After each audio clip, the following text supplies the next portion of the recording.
আমি খুব খুশি। আর আজকে খুশির কারণটা কি জানো? না তো আমরা জানি না এত খুশির কারণ কি, তবে আজকে জানবো। দিদি নাম্বার ওয়ানে গিয়ে এত খুশি নাকি 15-16 বার বিয়ে করে এত খুশি? তো এই বন্ধুরা কেমন আছো সবাই? আশা করি আছো সবাই ভালো।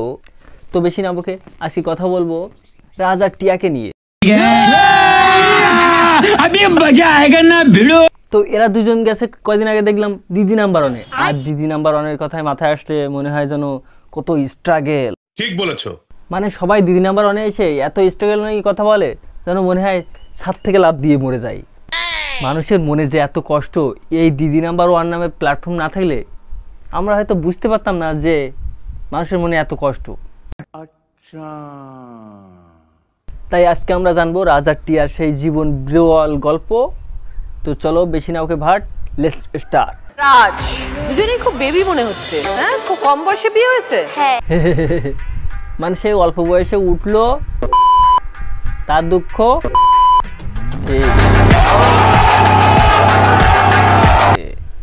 আর এটা তো নর্মাল ব্যাপার, এই বয়সে তো নিবানিবিরাই বিয়ে করে, এটা সিরিয়াসের কিছু নেই। করে হলো ফেসবুকে আমফানের ঝড়ের দিন পরিচয় হয়েছিল। ওই ঝড়ের মধ্যে ফেসবুক করছিলে? ঝড়ে মানুষের টিনের চাল উড়ে যাচ্ছে, আর এনারা নাকি ফেসবুকে ব্যস্ত। যার চাল উড়ে যাচ্ছে সে বুঝবে, আমরা ও নিয়ে মাথা ঘামো কেন? ঝড় হচ্ছে বাইরে হচ্ছে, আমার মোবাইলের ভিতর কি, আমি ফেসবুক চালাবো। সঠিক বলেছেন। ফোনে আমার 15% মতো চার্জ ছিল, সেই 15% চার্জের মধ্যেই রিলেশন হয়ে গেল। 15 মিনিটের মধ্যে প্রপোজ হয়ে গেল, ভালোবাসা হয়ে গেল।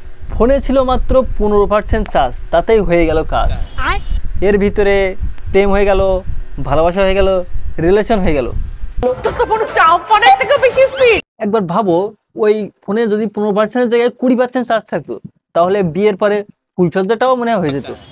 আর যদি 20%-এর জায়গায় 25% চার্জ থাকতো, তাহলে তো কথাই নেই, বাচ্চাটাও হয়ে যেত। এবার দেখো, শুধু ভালো সাইডটা দেখলে হবে না, খারাপ সাইডও দেখতে হবে। 15 মিনিটে যদি এত কিছু হয়ে যেতে পারে, তাহলে আর 15 মিনিট থাকলে বিয়ের পরে ঝগড়াঝাটিও হয়ে যেতে পারে, ছাড়াছাড়িও হয়ে যেতে পারে, নর্মাল ব্যাপার।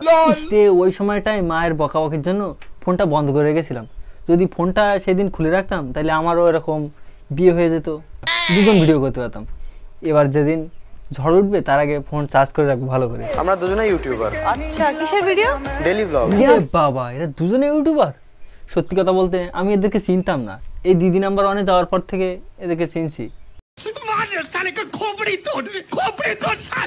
তার ডেইলি ব্লগের নমুনা কি?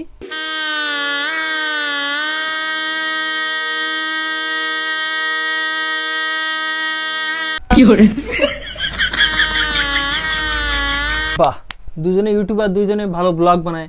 ঠিক বলেছো। তা পরিবারের সঙ্গে তো দেখা যাবে না, একা একা দেখতে হবে, এই আর কি। বাট তোমাদেরকে কিন্তু শুধু ইউটিউবের ভিতরে সীমাবদ্ধ থাকলে হবে না, ভিডিওগুলোকে আরো উন্নত করতে হবে, আর ওইসব ভিডিওগুলো ওইসব সাইডে ছাড়তে হবে, তবে ব্যাপারটা একটু ভালো হবে আর কি। তুমি আমাকে দেখে ভয়ে ভয়ে। তুমি কি 440 ভোল্ট নাকি? কামড়ে দেয়, কামড়ে দেয়। তাহলে তো একটু ভয়ে ভয়ে থাকতে হবে। বাড়িতে কুকুর পোষাটাও এখন একটু রিস্ক হয়ে গেছে, যখন তখন কামড়ে দিচ্ছে। আমি বলি তুমি চুপচাপ থাকবা, ছোট মানুষ, সেম বয়সী, চুপচাপ থাকবা, আমি তোমাকে ঠিক করে চালাবো, এখনো বড় হও। অ্যাটলিস্ট ভাই ডেঞ্জারাস পদবি তো পেলো, ভাগ্য করে এমন একটা বউ পেলে আর জীবনে শত্রুরাও হবে না।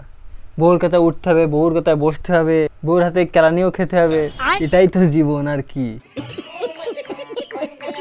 বিয়েটা কিভাবে হলো? বাড়ির লোক মেনে নিয়েছিল? 3 বার বিয়ে করেছি, বাড়ির লোক তো মানেনি। 3 বার পালিয়ে বিয়ে করেছি। বিয়েটা একটু কম হয়ে গেল না? মাত্র 3 বার বিয়ে করেছো? মন্দিরে করেছি প্রথমবার। মঙ্গলম ভগবান। পরের বার কোথায় করলে? পরের বার এমনি এমনি রাস্তায় করে নিয়েছি, আর কতবার মন্দিরে যাব? বলছি দিদি, এটা কি বিয়ে নাকি বিয়ে বিয়ে খেলা? মানে যেখানে খুশি যখন তখন বিয়ে করে নিলাম। এই জানো তো আজকে আমার বিয়ে চেপে, চলো না একটু বিয়ে করে আসি মন্দিরে যে। এই আজকে না আমার বিয়ে চেপেছে, চলো হাগা কলেজে বিয়ে করে আসি।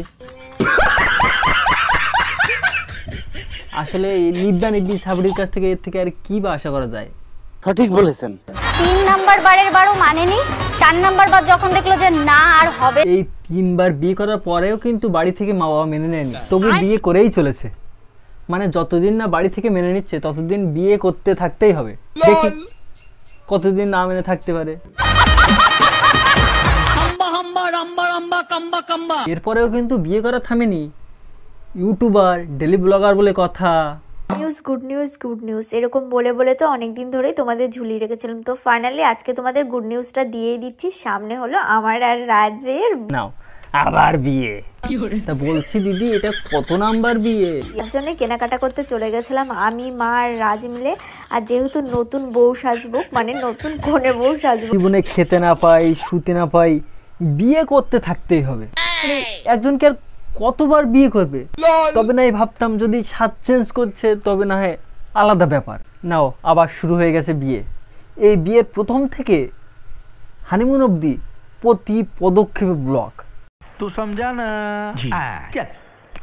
টিয়াদের আর রাজদার হচ্ছে কি ফুলসজ্জা। তো চলো শুরু করা যাক।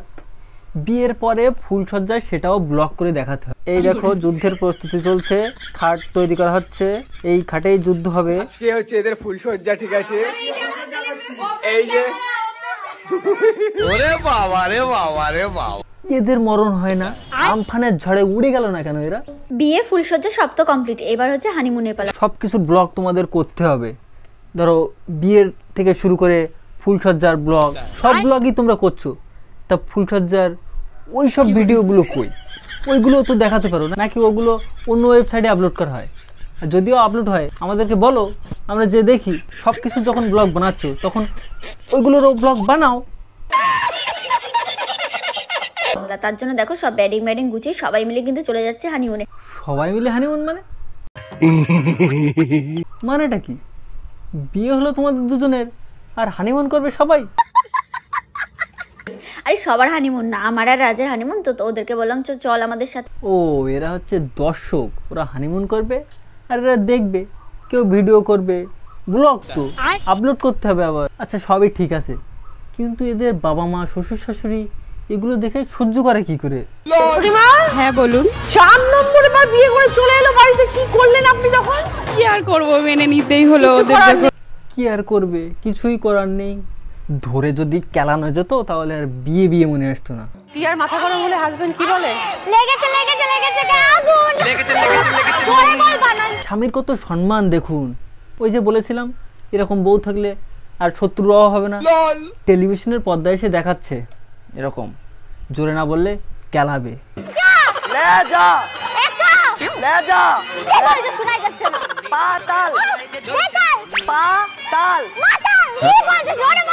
তা বলছি বৌদি, তোমার মাথার স্ক্রুপ কি একটু ঢিলা রয়েছে? গেমটাতে কি রয়েছে? গেমটাতে রয়েছে তুমি শুনতে পাবা না, তা এত জোরে চিল্লাতে বলেও কি হবে? গেমটাতে রয়েছে কানে তোমার হেডফোন পরা, ওখানে গান চলছে, তোমাকে তো লিপসিং বুঝে নিতে হবে যে সে কি বলতে চাচ্ছে। তুমি যদি শুনে ফেলো তাহলে তো হয়েই গেল, গেমের তো কোনো মানেই থাকলো না। মানে কিরকম ভাগ্য থাকলে এরকম একটা জিনিস জোটে। আমি তো ভাই সারা জীবন সিঙ্গেল থাকবো, তাও এরকম রিস্ক আমি নেবো না। 15 বছর বয়সে আমার বিয়ে হয়, 10ম শ্রেণীতে ওঠার পরেই আমার বিয়ে হয়ে যায়। বাহ কি অ্যাক্টিং কর রহা है। আমি ভিতর থেকে স্ট্রং হতে চাই, আমি এতটা স্ট্রং হতে চাই যে যেন যত বড় বিপদ আসুক, যত কষ্ট আসুক আমার লাইফে, আমি যেন ভেঙে না পড়ি। তুই প্রায় গাড় মারা গেছা। আর ওরকম স্ট্রং হতে গেলে কমসে কম এখনো তো 2-4 বার বিয়ে করা লাগবে। আর আমি জানি তুমি সেটা করবেও। একটা আমার মাইনাস পয়েন্ট যে অল্প কিছুতে ছোট একটা ব্যাপারে আমি না চাইতেও মাঝে মাঝে আমি কান্না করে ফেলি। এরকম সিম্পেথি তো লোকে চায়, লোকে সিম্পেথি নিতে হবে তো। ঠিক বলেছো। আমি সত্যি একটা ব্যাপার বুঝি না ভাই, কারো যদি কষ্ট হয়, কারো যদি দুঃখ হয়, কারো যদি কান্না পায়, সেটাকে সুন্দর করে ভিডিও করে, সুন্দর করে এডিটিং করে, সুন্দর করে থাম্বনেল বানিয়ে, সুন্দর করে টাইটেল লিখে ইউটিউবে আপলোড করে। আমি তো বুঝি না ভাই। জীবনে মানে আমার সবকিছু এক এক করে চলে যাচ্ছে। বলছি কোথায় যাচ্ছে? গাধার গাড়ে। তো এগুলোই হচ্ছে পিওর স্ট্রাগল। এগুলো না করলে তুমি দিদি নাম্বার 1-এ যেতে পারবে না। তো দেখো এদের উত্তেজনক ভিডিও ভরি ভরি কত দেখবো, শুধু ন্যাকামিতে ভর্তি। কখনো ভ্যা ভ্যা করে কান্না করছে, তো কখনো খুশি, আবার কখনো মায়াপুর যে ডান্স করছে। লিটারালি এগুলো সব ভিউজ পাওয়ার জন্য। কখনো ঠাকুরের স্থান বানিয়ে ঠাকুরের নাম ভাঙিয়ে ভিউজ কামাবে, তো আবার কখনো ভিউজ কমে গেলে আবার বিয়ে করে ভিউজ কামাবে।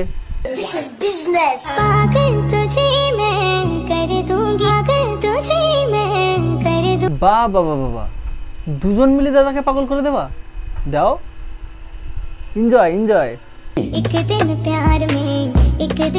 শালা মজা তো পাচ্ছে দাদা, আমরা একটা পাচ্ছি না, শালা দুটুকু নিয়ে খেলছে। Enjoy enjoy.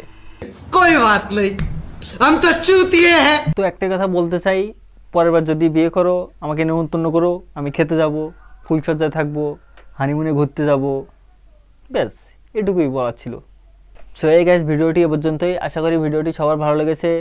ভিডিওটি ভালো লেগে থাকলে লাইক কমেন্ট শেয়ার করে দিও, আর আমার চ্যানেল নতুন হয়ে থাকলে সাবস্ক্রাইব করতে একদম ভুলবে না। পাশে থাকা বেল আইকনটি অল সিলেক্ট করে রাখবে, যেন নতুন ভিডিও সবার আগে নোটিফিকেশন তোমাদের কাছে যায়। তো পরের ভিডিও আসা পর্যন্ত সবাই ভালো থেকো, সুস্থ থেকো,